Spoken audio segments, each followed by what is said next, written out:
abadukurikiye murakaza neza mu muryango w'uruziga rw'uburinzi. Nagira ngo rero dutangira tubaganirize uruziga rw'uburinzi. Rero hari timu irugize mu itangira ryarwo. Nagira ngo ntatinze rero itangirire iburyo bwanjye. Sandra yaribwira. Nkuko yabivuze nitwa Sandra n'ingiro.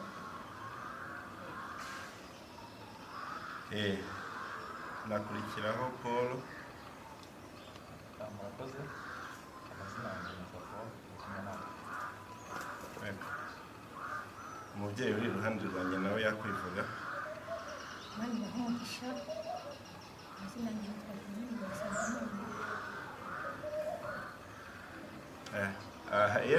Reka yenda nse nubabwira ibijyanye n'inshingano bafite muri uyu mushinga. Ni umushinga twateguye igihe kirekire cyane,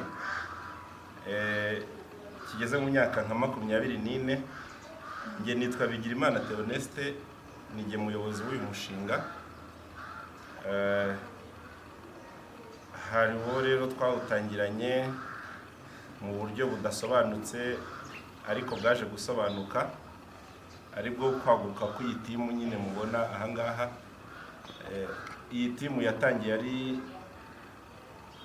imikoranire hagati yanjye Theoneste na Philomene. Murabona ko turi abantu bakuru, harimo umubyeyi. Dufitanye amateka maremare, igihe nikigera buriya tuzabibasangiza. Uyu mushinga nyirizina rero nkuko nabivuze, tumaze imyaka igeze kuri, jye ubwanjye maze imyaka igeze kuri 24 kuva niga secondaire. Ndatekereza nko mwa gatanu gutya. Icyo gihe rero nibo natangiye kugira iyi inspiration cyangwa se uyu muhamagaro. Aho ngaho rero byagiye bikura, tuzabigarukaho kuko nkuko tukomeza kuwusobanura muri buze kubyumva mu magambo maremare. Uyu mushinga hari aho tugerageza kwishakisha, umuntu akishakisha ashoboye iki, afite iki muri we. Byatangiye rero ari uko nguko. Ibindi reka ne kutinda mu magambo, buriya nituza kwinjira mu birango n'intego z'umushinga kugira ngo turaza kubyumvikanaho neza. Uko mubibona rero, timu yaje kwaguka n'izina ry'umushinga riraboneka. Dutekereza ko umushinga twawita uruziga rw'uburinzi. Uruziga rw'uburinzi rero ni ijambo utapfa kumva mu kinyarwanda gisanzwe waryumva, ariko ijambo ryitwa uruziga yenda turaza kurisobanura mu buryo bwaryo bw'umwimerere, aho rikomoka. Turi timu rero cyangwa se turi ekipe igizwe n'abantu bane ubu ngubu, dutangira uyu mushinga munini. Kandi tuzifuza ko n'abadukurikira bagenda bakanda subscribe, bagenda aho badushimira bagakanda kuri like, ibitekerezo bitandukanye. Tuzabakira nyine n'uruziga rugenda rubyibuha. Urutangiye rufite abantu bane nkuko bamaze kubibwira. Ni igihe Theoneste, ni Sandra unyunganira mu biganiro, ni Philomene nawe unyunganira mu biganiro, ariko afite irindi shami tuza gusobanura akurikirana. Afite n'abandi bantu bakorana, nubwo ari umuntu umwe, afitemo abandi ahagarariye. Paul nawe na cameraman barakurikirana tekinike. Harimo undi utabashije kuboneka, nawe naza muzamumenya. Tudatinze rero nagira ngo dutangire dusobanura logo. Mwabonye twambaye impuzangano cyangwa se uniform. Uniform iriho ikirango gikoze cyanditse mu Cyongereza, the cycle of protection. Hasi hari amagambo agira ati with us potential and opportunity are linked. Hamwe natwe icyo bita umutungo kamere wihariye ufite muri wowe n'amahirwe ahari aboneka atuma akubashisha gukoresha wa mutungo kamere Imana yaguhaye birahura. Icyo dushinzwe ni ugusobanura, ni ugufasha, ni ukuganira kugira ngo abantu barusheho kwisobanukirwa, barusheho kwinyagambura muri iyi si ifite akajagari kenshi, ifite ibintu byinshi bijagaraye. Kwinyagambura rero nicyo dushaka. Abantu kubera icyo babayeho mu buzima bugoranye buvangavanze, tugenda duhura nabo, namwe hari abandi muhura nabo. Naho ngaho rero twavuze kuri potential na opportunity, turifuza kubihuza. Hari ijambo ririmo ryitwa success and failure. Ntatinze rero numva nakwibariza abantu turi kumwe, iyi logo harimo flash yindi cyangwa se umurongo ariko ufite agacumu, ureba imbere undi ureba inyuma. Nagira ngo numve bagenzi banjye, iyo mubonye iyi logo cyangwa se iki kirango cy'uruziga mwatekereza iki? Kuko umushinga wacu nk'uko bisanzwe uravuga ku buzima bw'umuntu kuva avuka, mbere y'uko avuka, akuze cyangwa yashyingiwe, yashatse, kugeza apfuye. Mu yandi magambo, ni intego y'umuntu ku isi. Yaje ku isi azaje kumara iki? Abaho ate? Ibyo ahura nabyo bimeze bite? Ese abyivanamo ate?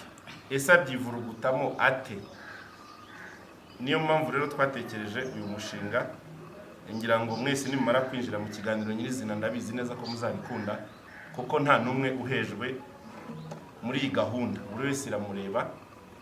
Numva rero nabaza muri twebwe, umuntu yarebye iki kirango, ese uburyo gikozemo ni iki mbese arimo aragerageza kumva?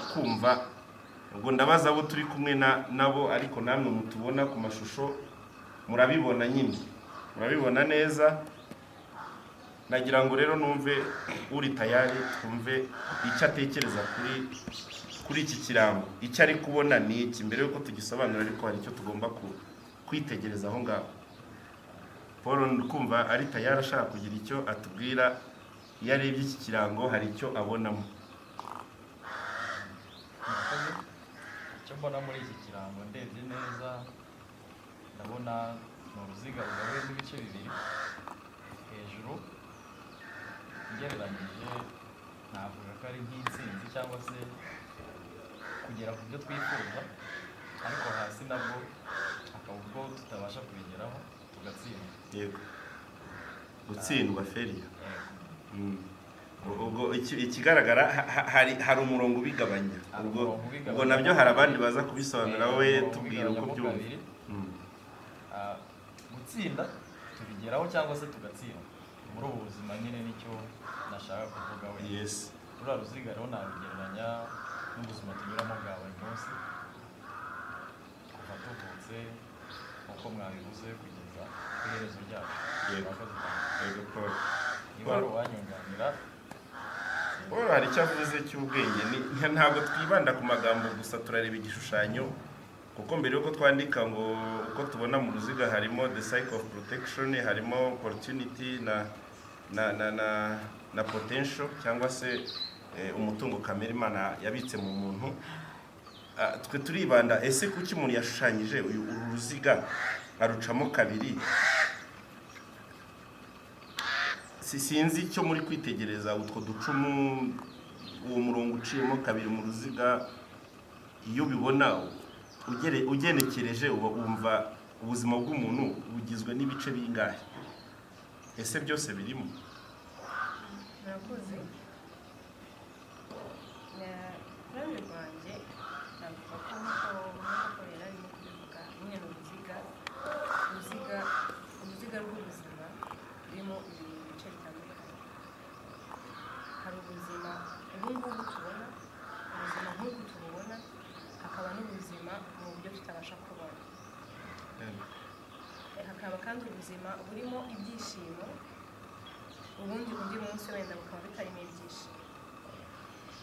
Ni inzira ya buri muntu wese, buri wese afite ubuzima hari igihe biba bimeze neza, hari igihe ubuzima buba burimo ubutsinzi, uri gutsinda buri ibintu byawe byose biri kugenda neza, hakaba n'ikindi gihe biba bitarimo biragenda neza. Hakaba ubuzima nk'uku nguku nyine nk'uku tukubona nkanjye sa nkaho uri hano, ukaba gutyo mbona, ariko hari ubundi buzima bwanjye butagaragara. Hari undi Sandra wundi mubana mu ibanga utari uyu nguyu nyine muri kubona, utari tubona. Yes, arakoze cyane. Yenda uyu nguyu iby'ingenzi musa naho mwabivuze, ariko hari akantu mutabonye, mutagaragaje kaga fresh kagenda garya. Hari uruziga rumeze rutya, none urwo ruziga rukaba ruciyemo kabiri, bivuga ngo ubuzima bw'umuntu buciyemo kangahe? Kabiri. Bugenda buzenguruka, atsindwa. Ashobora gutangira ku gutsinda agasoreza ku gutsinda. Ese iyo ahuye n'icyo kibazo, ese yumva ko ubuzima buhagarariye aho ngaho? Abenshi n'icyo kibazo bakunda kugira. Abona apanze umushinga, niba ari umushinga w'ubucuruzi, niba ari mu rukundo birumvikana, niba ari mu misenyere hari uko aba yifuza ko ibintu bigenda, yarangiza akabona bitari kugenda neza. Rimwe bikagenda neza, ese bigenze neza azirikana ko hari igihe bitazagenda neza. Gutsindwa hari icyo bisobanura. Noneho gutsinda biri hejuru. Uyu murongo rero ni nkuko mujye mwumva bavuga ngo umurongo, ngo umuntu bari munsi y'umurongo w'ubukene. Munsi y'umurongo w'ubukene ni ukuvuga ngo hari standard cyangwa se hari igipimo cyashyizweho, icyo bavuga ngo umuntu yadafite amafaranga aya ngaya ku mwaka aba ari umukene. Iyo afite iki ngiki aba ari umukire cyangwa se aba yifashije. Uyu murongo rero iyo tugiye down, mu cyongereza biravugwa neza up down, iyo tugiye down tuba dutsinzwe. Umuntu yanyereye yikubita hasi, yagiye hasi. Umuntu ahagaze yemye arahagurutse, ibintu byari kubikora neza kandi afite confidence, afite ubwema, biragenda neza, yatsinze. N'amakipe murabizi ko ategura umupira agatsindwa, ubundi akongera agatsinda. Ngira ngo ibigize ubuzima rero, gutsindwa ni munsi y'umurongo, ubugiye hasi, gutsinda ubugiye hejuru. Noneho aka kantu k'uruziga tukibaza ngo ese kubera iki kagiye mu murongo? Uyu murongo kuki bawuhaye amacumu? Icumu rimwe rigenda inyuma, irindi rigenda imbere. Ni ukuvuga ngo aka gacumu kareba inyuma ni ahashize, hanjye Theoneste, my past. Ahashize hanjye bimeze bite? Noneho akandi kagenda imbere ni ahazaza hanjye, ndahapanga gute? Hari ahashize, hari n'ahazaza. Noneho aho ibyo byose bihurira muri present cyangwa se muri nonaha, ubuzima bwa nonaha. Iyo tuvuze nonaha, ubundi iyo tuvuze present cyangwa se ubuzima bwa nonaha butangira saa 6 z'ijoro. Uyu munsi watangiye saa 6 z'ijoro, uraza gusoza saa 6 z'ijoro. Nitugera saa 6 z'ijoro turamenya ko uyu munsi wa tariki 18 twawushoje. Mu ikoranabuhanga isaha ihita yikubitaho ikagaragaza tariki 19.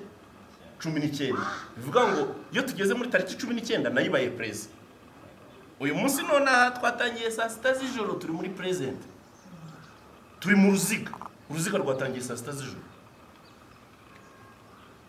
Uruziga rero ruraza kongera ruturune, nitugera saa 6 z'ijoro umunsi tube turawurangije. Wa munsi wazaza twabaraga ari wowe ejo, urongera nawe uyu munsi. Nawo ejo nituhagera turavuga ngo uyu munsi twongere twivurugute, byongere bituvange, twongere dutsinde. Ariko ikibazo kirabaza ngo harya ubwo yurangije umunsi ukora evaluation gute? Ubara gute umunsi uko urangije? Ufata imyanzuro gute ijyanye n'uwo munsi udategereje ko ibintu bizakubana byinshi?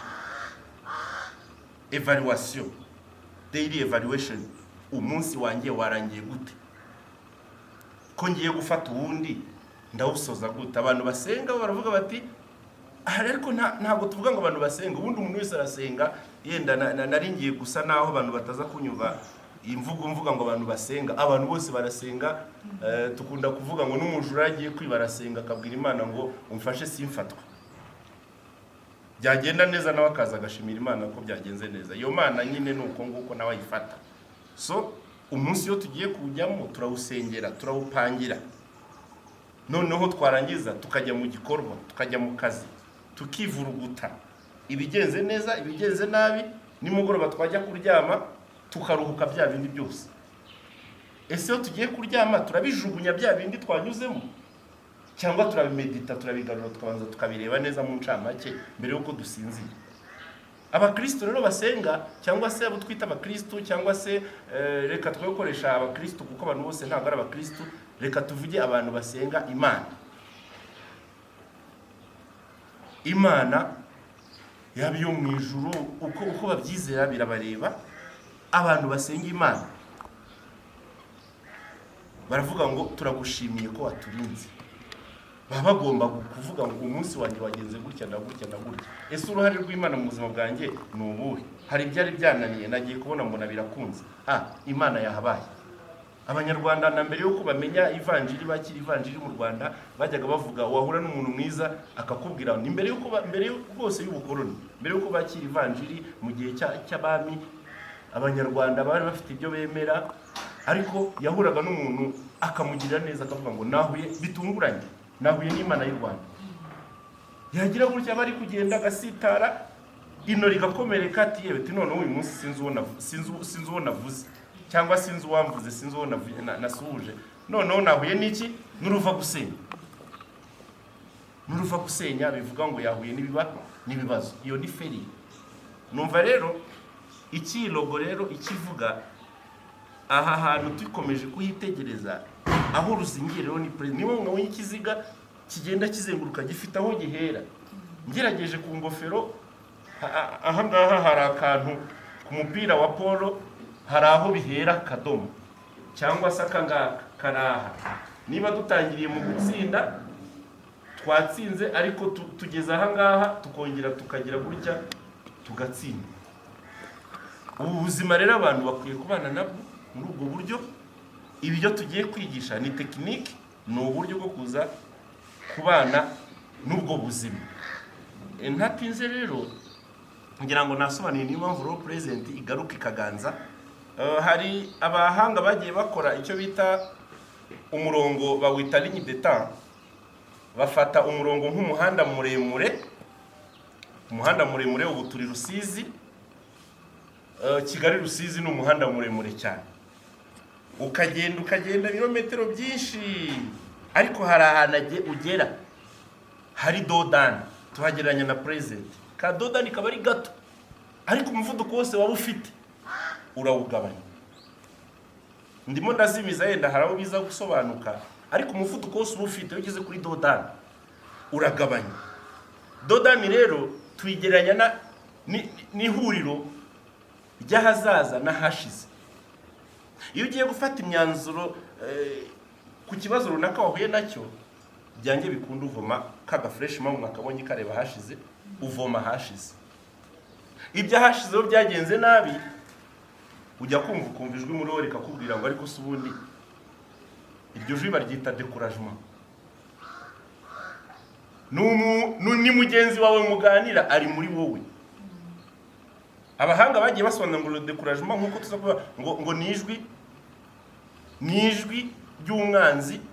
Impamvu rigaragara ko riza kugaragara nk'umwanzi kubera resultat cyangwa bisubizo ritanga, ariko ubundi ritangira ari inshuti yawe rikakubwira ngo ese Paul kubundi wabigenje ko ubushize watsinzwe, harya ni wakoze ikizamini ugatsindwa, iti naratsinzwe. Harya ni wari watsinze muri ekri, ati ubundi muri interview wabwirwa n'iki ko bayagutwaye babishaka. Ako ubundi po uri mwene ubundi uribuka aho uvuka? Paul ati ndahazi. Urahareba ariko uri kuhareba, gerageza uhafotore neza uharebe. Paul ati ndahazi. Rese ubwo ubona umwanya wo kuba umuyobozi ukomeye, ubona wowe wabona nkana. Hako ubundi wari wabona imbwa yurije igiti? Paul agatangira atari kwa mugani. Imbwa yurije igiti sawa mugani, nubona imbwa riri mu giti uzamenye ko imbwa ntabwo zikuze, hari uwayurije. Ubwo imbwa ninde? Imbwa yabaye wowe babikuye mu gishushanyo bavuze ati Paul nibakubona uri mu giti watumbagiye uri mu bushorishori bazakwibazeho wanyuze. Naba ari umukobwa ukabona yageze ku mwanya mwiza ati buriya ati hari ibyo yatanze, ati yatanze ruswa y'igitsina. Abantu bakanabigenderaho bakabireba gutyo, baturiya muntu yageze hariya nta muntu wahamugeza, umuryango we turawuzi nta muntu wahamugeza. Izo realite rero, ibyo bintu bimeze nka realite, ryajwi riraza rikagukonvenka rivomeye mu mateka yahashize, nyamara ufite amateka meza ahashize iryo jwi ntabwo rivuga. Iryo jwi ntabwo ryavuga gute kandi uri mwene kanaka ukomeye, abantu bose bari mu kuvuga ati Sandra yabigezeho. Se yabitangaje se umukobwa wo kwa meya, umukobwa wo kwa general se kuvuga ngo ari kuyobora uruganda ngo ruriya gusa hari bitangaje birimo, ntabwo bitangaje. Ariko igitangaje ni ukubona imbwa yurije igiti. Urumva ibyo bari kukubonamo nonaha, ibikorwa uri gukora byiza cyangwa bibi, mu gifaransa bavuga ngo c'est répercussion. Byanjye bikunde bifitanye ingaruka. Comment z'abantu bakora bifitanye ingaruka n'ahashize hano. Ariko ntekereza ko nubwo nyine bishobora kuba bifite ukuntu bihuye, ntabwo twakwirengagiza yuko hari abantu nyine ashobora gukora breakfast, ashobora kurenga kuva ahantu hatazwi ahantu hagoye, ashobora kuva from nowhere kandi agashininga. Ibyo rero niyo sasa twita iki ibitangaza kuba byiza. Ntabwo atari ibitangaza amahirwe y'umuntu nabaho. Ntabwo nabyita ibitangaza zemsacu, kuko nk'uko tubizi nyine mu kinyarwanda n'abanyarwanda bavuga ngo umuntu arivukira, sibyo?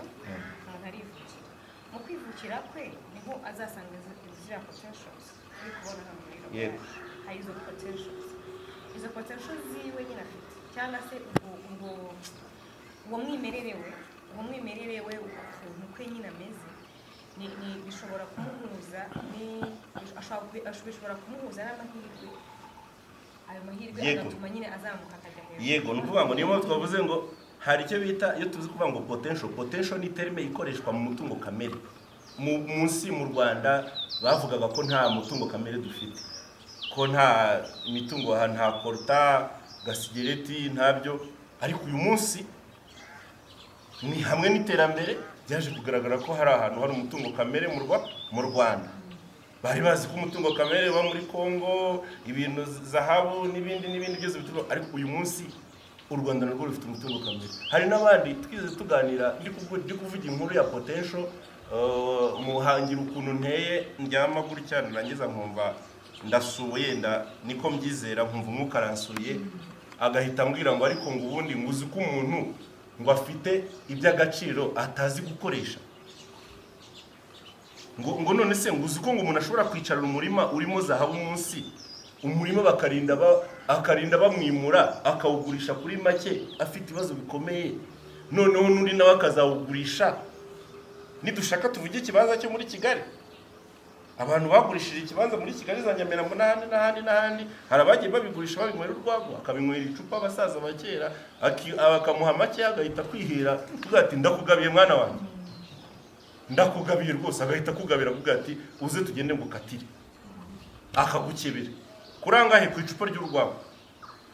Warangiza nawe wazagira gutyo ubukene bukagukubita ugahita ugurisha kuri make.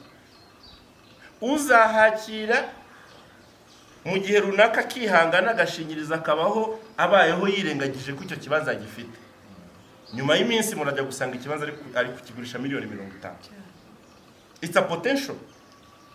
Ikibanza cyatangiye uwagitangije ntabwo ari we kiri gukiza.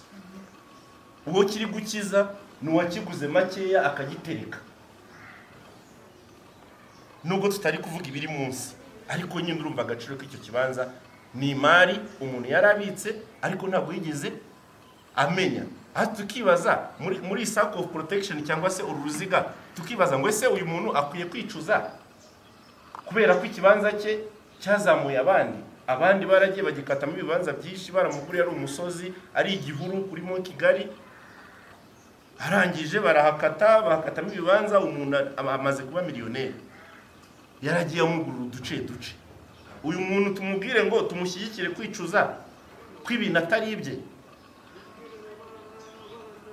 Aho hantu niho bigaruka, abandi bakavuga ngo ni amayobera. Nidusanga ari kwicuza ari kuvuga ngo dore cya kibanza cyanjye, dore bwa butaka bwanjye shahu, hari n'igihe avugana n'umushiha ati inyana y'imbwa shahu, dore niri kubiryohamo. Ndibuka ejo bundi muri Kigali hari umurwayi, hari umuntu wari ufite ihungabana rwose, arangije yigeze atunga amafaranga, niko batubwiye abamubonye abaza amateka ye. Aragenda imodoka zose zitonze ku murongo ziparitse, agenda afata akubitagura amenagura amaparabrise, amenagura, akajya avuga ngo izi mbwa ngo zigenda zirata ngo ubundi ngo zari zitunze byinshi kurenza ibyanjye. Iryo ni ihungabana rishingiye kuri bya bintu umuntu yari atunze hanyuma akaza kubitakaza. Ubwo bwose ni ubuzima bwa none, the present life. Icyo rero muri uruziga rwanjye mwabonye ko harimo na freshe igenda hazaza. Imyifatire y'umuntu bitewe n'uburyo yakomeje hazaza. Iyo mujya kuvuga ngo umuntu ngafunga umutwe ngo uyu muntu ngaragorana, ese bundi kuki umuntu agorana? Umuntu agorana kubera uko afite ukuntu yashushanyije hazaza he, bizabaho cyangwa ntibizabaho, ariko afite ukuntu yabishushanyije, kandi abishushanya ashingiye ku bintu ari kunyuramo. Iyo tuvuze ngo genocide never again, ibintu ntibizongere, ni amahame abanyarwanda bafashe bagasetinga bakavuga ngo ibi bintu ni never again. Uwibeshya kongera akatugara muri ibyo bintu, rwose uwo muntu n'umwanzi w'igihugu, uwo muntu ni haduyi. Ibintu byabaye ni amateka, ariko hazaza nibiguma hashize. Nonaha umuntu wibeshya akagaragaza imyifatire, rwose umuntu ni haduyi. Ahazaza h'u Rwanda nta jenoside dushaka, nta n'ingengabitekerezo ya jenoside dushaka. Ahazaza h'u Rwanda ntabwo dushaka abantu babafunga mutwe bafite ingengabitekerezo izo arizo zose, yaba n'izishingiye ku idini, burya nazo n'ingengabitekerezo. Uravangura abantu ngo uko mudahuje idini gute? Ubuse turahanga twe turayahuje, tugiye gukorera mu ruziga, ariko ntabwo duhuje amadini. Nituhagera kuri iyo chapter tuzabivugaho. Abanyarwanda urwego bamaze kugeraho, iyo bagiye gupanga hazaza aho baravuga bati never again, ibi bintu ibifitanye isano na jenoside no, turabihakanye. Igisa nabyo cyose tuzakirwanya twivuye inyuma. Sandra nawe akaza akavuga ati no, jewe umuntu kunyinisha akanyinisha bene akagenda ngo ndi mu rukundo, cyangwa se ngo jewe ndavuze ngo ibi bintu ntabwo bizongera. Ubwo ni ubizi cyangwa ninjye ubizi. Izo setting rero, aya mahame umuntu asetinga ashingira ku buzima ariko kubamo nona. Bivuga ngo umuyobozi niyo muntu abwiye ngo dodani igabanya umuvuduko uwavuye ahashize, yageze aha nonaha agabanya umuvuduko, byagenda kuki. Niyo ari gupanga hazaza, present ni imwe rikamubwira ati kuri gupanga hazaza uri gupanga ibitangaza, ufite iki? Tugiye gukora umushinga, dufite iki? Umushinga urakenera kamera, umushinga urakenera dufite iki? Ko ntacyo dufite. Sinabwiye ko mu myaka 24 hari abana benshi b'abajene mu myaka bafite n'indi mishinga, ariko babuze iki? Uburyo. Rero iyo tugiye gupanga hazaza, iyi ngorane ya mbere tugira n'ubundi ni ufite iki? Urucantege rwa mbere tugira hari iki? Ibisubizo bya mbere tugira hari iki? Nona Preza rero murumva ko ubuzima bwa nonaha bwa Preza, murumva ko ariko buzima bukoze iki? Ariko buzima rwose ruzingiyeho. Niyo mpamvu tuvuga ngo ni uruziga, ni akantu kagufi, ni agahe gatoya k'amasaha 28, ariko hashize ubu ngubu ufite imyaka 47. Kubivuga nta nubwo biteye isoni. Nuwa ngo hashize hanjye harimo imyaka 47 kugeza uyu munsi. Ubwo imbere yanjye harimo ingahe ntabyo nzi, ariko naho ni myinshi. Tuvuge niba nta kindi kibazo kibayeho, ndateganya ko tugendeye kuri experience de vie, cyangwa se igihe abahanga bagennye bakavuga bati umuntu muzima, umuntu ubayeho gutya amara imyaka iniyi, ubwo urumva narwo n'urugendo. Ariko iyi dodani mpagazeho uyu munsi, irimo iramvutaguza, irimo irangaraguza agati, irimo iranshyushya umutwe, ariko twagera ejo nabwo twongera tukivuruguta, nabyo bikaba iby'uyu munsi, ugahura na ya dodani.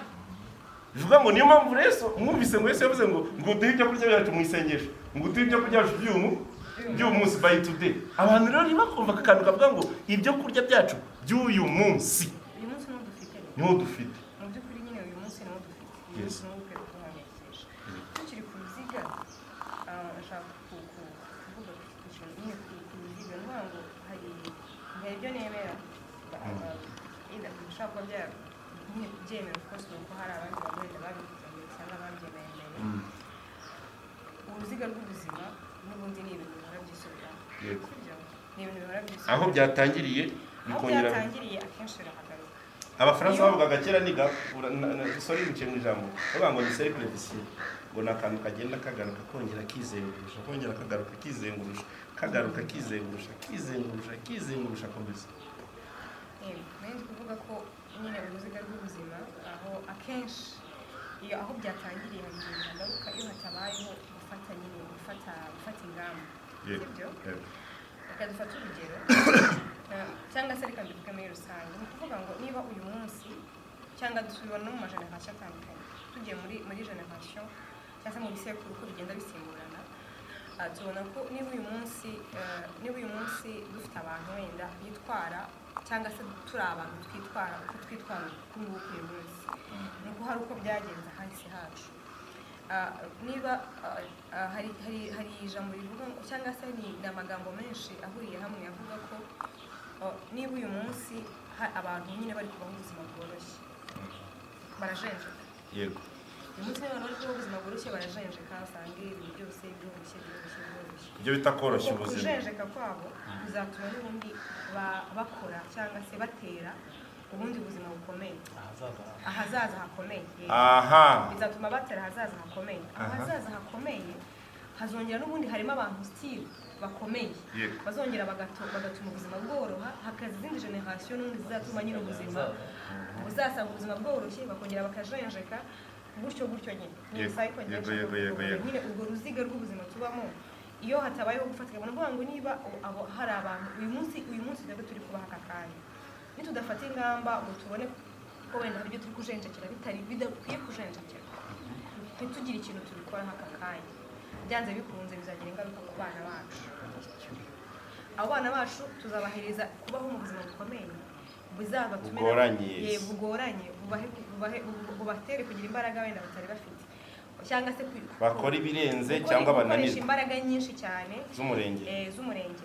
Izo ngizo bafite bashobora kuzazikoresha bikagenda neza, cyangwa rimwe na rimwe kuko twese turabizi ko ingamba z'abantu bose barwana ntabwo buri bantu bose ntabwo bose batari intsinzi.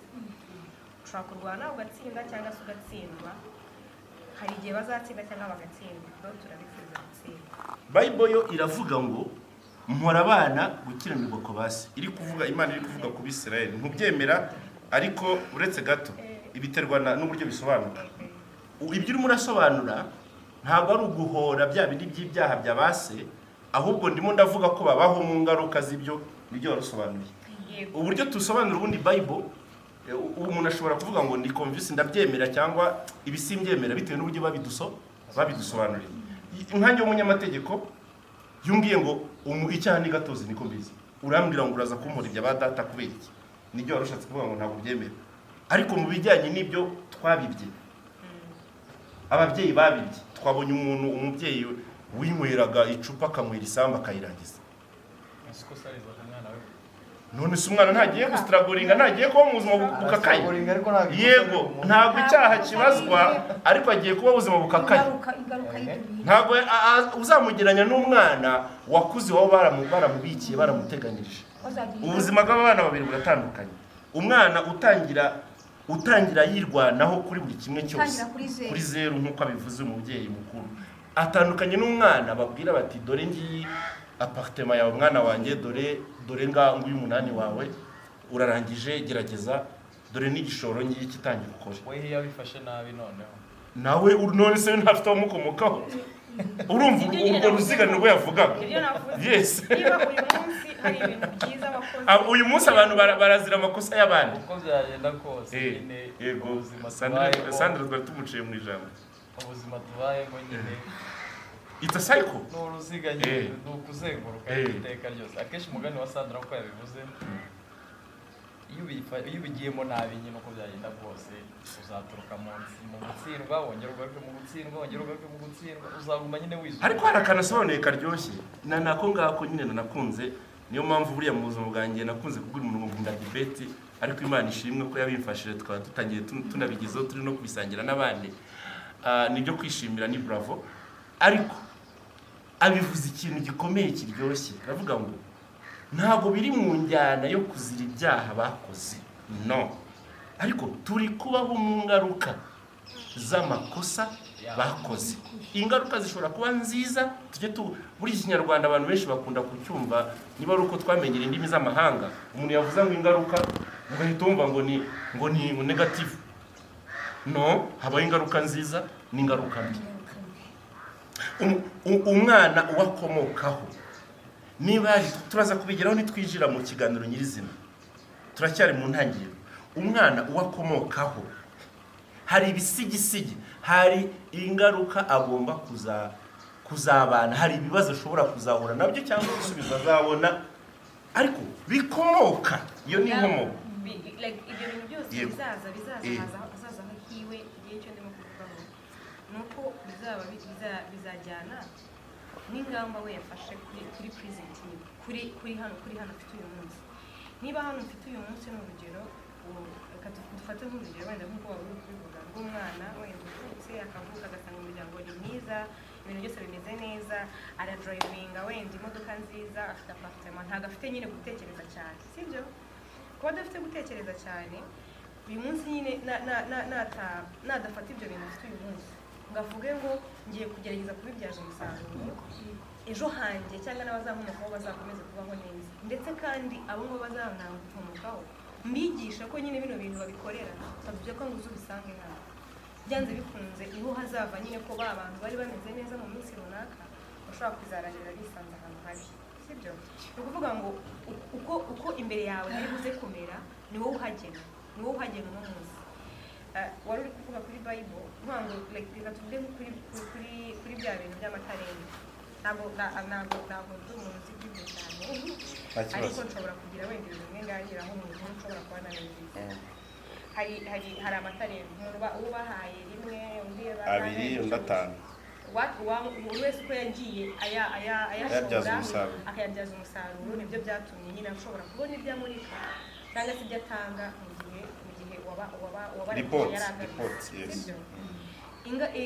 Ibyo tuba muri uyu munsi, ibintu dukora kano kanya, byanze bikunze bigenda ahazaza hacu. Niba uyu munsi ushobora kubona wenda amafaranga yawe, ni urugero, ushobora kuba uri umukozi, ushobora kuba uri umunyeshuri, cyangwa ufite ikindi kintu urimo ukora uyu munsi, ntugikore gutekereza ku hazaza hawe, ngo simvuze ngo wenda wiyime ibintu byose waba ukeneye kugira ngo ejo hazaze, kubera ko cyane ko ejo nyine ntabwo tuhazi, ejo ibizaza ejo ntabwo tuba tubizi, nk'uko yabivuze gusengera bigenda uduhe ibyo kurya byacu by'uyu munsi.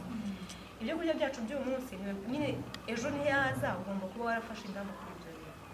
Niba uyu munsi uri kwiga, iga cyane, cyangwa se kora ibyo usabwa, ibintu byose usabwa bikore, ndetse witange cyane, kubera yuko ushobora kuzageza ejo utari uri expectinga kuzagera, cyangwa utatekereza ko kuzagera, ugasanga witwaye nabi kuri uyu munsi, akaba hari ibyo bitarimo kuhirwa, nawe hari ibyo bitari kuguha amahirwe yo kugira ngo wongere uhagarure. Yes. Reka nsoze rero uko twatangiye iyi debate, duse n'abazinga ikiganiro cya mbere, turaza kubyumva neza nitugera mu kiganiro cya kabiri. Ariko tujya gusoza, hari umuhanga wanditse, ni umufaransa, ni psychologue w'umudokiteri, yitwa Dr Shokari, mu gitabo yise Le Secret de l'amour, cyangwa se amabanga y'urukundo. Yaranditse, nigiye kubivuga mu rurimi yakoresheje kugira ngo nze kubisobanura mu Kinyarwanda. Dieu a fait un vide autour de nous, ni mu myizerere ye n'ibyo observier. Dieu a fait un vide autour de nous pour mieux nous parler. Akavuga ngo ariko ngo muziko ngo byo mwakwigira byose, byo nibyo Sandra aramaze kuvuga, ariko turagerageza, ariko ikintu tudashobora guhinduraho ni kimwe. umwana w'umuntu agizwe no gutsindwa. Mu muntu harimo ibyiza, harimo gutsinda no gutsindwa, harimo guhubuka. Yes, harimo guhubuka ukisanga ibintu wabikoze, kuko batujya dukunda kuvuga ngo kera twajyaga dukunda kuvuga, abayobozi batuyoboraga bakatubwira bati ubundi ukora ni ukosa, ubundi nubikidumu kamera gutyo ukavuga ngo uyu munsi ndirirwa ntavuze, ndajundika amazi mu matama, ntabwo ndi buvuge umunsi wose. Nese wavuga nabi gute kandi utavuze? Hakona wabaye inactive, ntabwo wakoze, sibyo se? Nese wigeze uvuga? Nese umuntu aragutegera ku magambo gute kandi utavuze? uvuga ni ukosa. Okay, ukora ni ukosa, uvuga ni unyerera mu mvugo yakoresheje. Noneho igipimo cya freedom, igipimo turaza kubigeraho, igipimo cyo kwibohora umuntu agiramo, ni nacyo gipimo cyo guhutaza ashobora kwisanga yahutaje. Ukumva umwana avuze ngo data agira amahane, yego nyine agira amahane, yari kubona ukuntu uvuga, kubona ukuntu uri strong nyine mu magambo yabaremereye, akavuga ati papa ateye ubwoba. So ni ukuvuga ngo ukora ni ukosa. Tuzareke gukora kugira ngo tudakosa? No. Umuntu wakitinze wagerageje, agerageza bipfa, ariko akaza kurangiza akavuga ngo wow, felicitation byakozwe. Aba bajene njya numva bavuga ngo tujye guserebura, twigurira agacupa, ibintu byagenze neza, ariko watangiye ubivanga. Yes.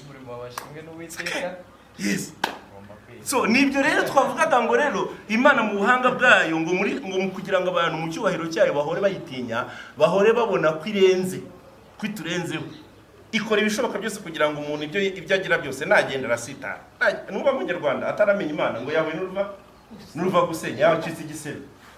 Kandi ntagaze Imana yo mu Ivanjiri nta yarazi, yo yari Imana imwe y'Abanyarwanda bahuriyeho. Hari abasilamu ni bari bahari, abagatolika ni bari bahari, abadive ni bari bahari, abarokore ni bari bahari, abadeperi, amacacizi atandukanye ntabwo bari bahari, ariko yarasitara agati nawe nuruva gusenya ati noneho nagushisha. Imana mu buhangange bwayo yashakaga ngo Imana ngiye ndimo ndavuga hano nzakomeza nkoresha iryo jambo n'umuremyi n'ubashye. Donc niba wizera uko byizera kose, wowe gusumenye ngo umuntu hari uko yaje ku isi, uwatumye umuntu aza ku isi amufiteho command. Niwo wasetizamo ku kantu ko kubyica. Urajya ubyica bikunde, ejo bikunde, byange ejo bikunde, ejo nibikunde uvuge ati Imana ndagushimiye, warahabaye Mana, warahabaye.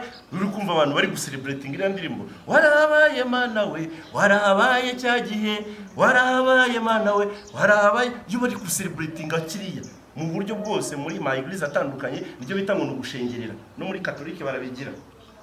Amen. Warahabaye cya gihe nuko ngo byari byayoberanye, ariko warahabaye. Iyo ni system rero ya universal system, ni system y'isi yose yuko ibintu bigomba gupfa ibindi bigakira, ejo bigakunda ejo bigapfa. Ese umuntu wiheba kuki yiheba?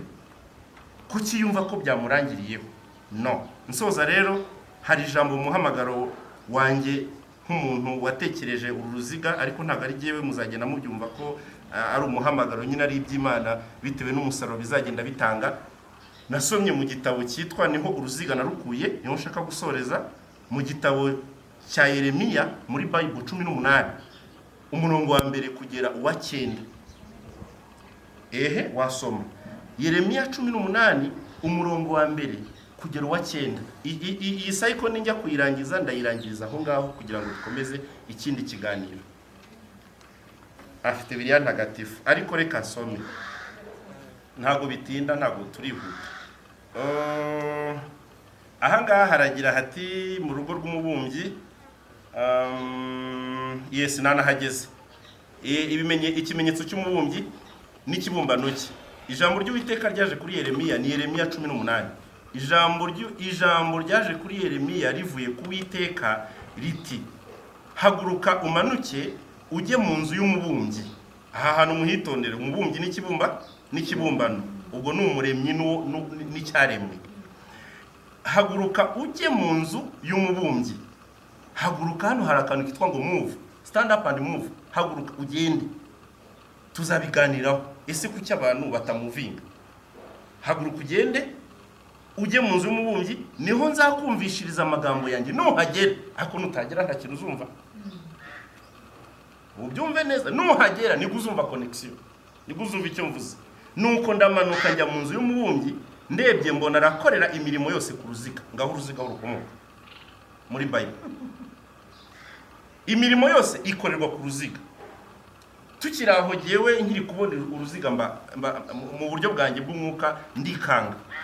Mu rugo rw'umubumbyi imirimo yose ikorerwa he? Ku ruziga. Ngiye gusobanuza se uruziga what mean, bisobanura iki?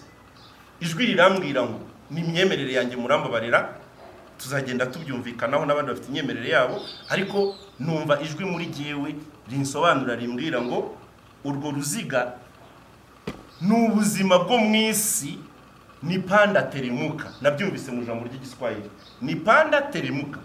Panda teremuka, zamuka umanuki. Kuzamuka no gutsinda, it's up. Kumanuka no gutsinda. Ubuzima bw'isi rero ni ukumanuka no kuzamuka. Nubona uri kunanirwa umenye ngo no kuzamuka birakunda, birashoboka. Nuko turangije arakomeje ati maze nuko niho twageze 4. Nuko ikibindi yabumbaga mu ibumba gihombera mu ntoki z'umubumbyi, maze aribumbisha ikindi kibindi kimeze nk'uko ashaka. Ijambo ry'Uwiteka rinzaho riti, yewe ab'inzu y'Isirayeli mwe, mbese sinabasha kubagenza nk'uyu mubumbyi? Uko niko Uwiteka abaza. Dore ibumba uko rimeze mu ntoki z'umubumbyi, niko namwe mumeze mu ntoki zanjye, mwab'inzu ya Isirayeli mwe, mwabagize isi yose mwe. Uyu munsi ntabwo bari kuvuga Isirayeli gusa, ni twese abemera ko baremwe n'Imana, turi mu biganza byayo. Nk'uko umubumbyi abumba, niba ari kubumba igishushanyo cy'inka, ikibumbano cyitwa inka, iyo kizanye amatiku, iyo kigoranye arakigorora akakibumbamo inyoni. That's mean uwasetinze, uwashyizeho isi, uko mbyizera yashyizeho isi ifite organization, ifite ukuntu igomba kubaho. Ibyo urimo urabona bikagutungura, ariko uko byagenda kose isi ifite umuntu uyikontorora, uyigenga, ibyo yasetinzeho. Nubwo uri kubona ukabona biri kwivanga, ariko bifite formule. Inka niyanga kuba inka irahinduka inyoni. Reka mbivugene, uwabumbaga inka akabona inka biri kwanga bitari kumera nk'uko abishaka, araza kubumba inyoni, arabumba umusambi, arabumba ikibindi, arabumba icyo ashaka, kubera ko bifitiye ubushobozi. Yego. Ni ukuvuga ngo hari communication hano ndimo ndashaka gusobanura, iri hagati y'ikibumbano n'iki n'umubumbyi. Iyo communication, iyo ligne de communication Imana ngo ibikora, yashakaga muri iyo communication kugira ngo ukangukire muri feria, mu gutsinda. So muri feria rero niho gukangurira. Feria bivuga ngo kwigira nabi cyangwa gutsinda. None uko twigize nabi iboneraho kutubwira ngo ariko po harya ubwo ko byakunaniye, harya ubwo ntabwo wagereza ubundi buryo. None se watekereza kugerageza ubundi buryo bitapfuye irya mbere? Iyi system rero ni filosofi imwe, byaranze, reka duhindure uburyo. Umuntu yatunaniye, reka tujye nawe, reka turebe ukundi tubigenze. So murakoze. Iki uyu munsi ningira ngo twaba tuzingiye aha ngaha kugira ngo tuze gusubira ku munsi ukurikiyeho. Numva ciao twasezera abantu badukurikiye, hanyuma tukaza kuza ku kindi kiganiro.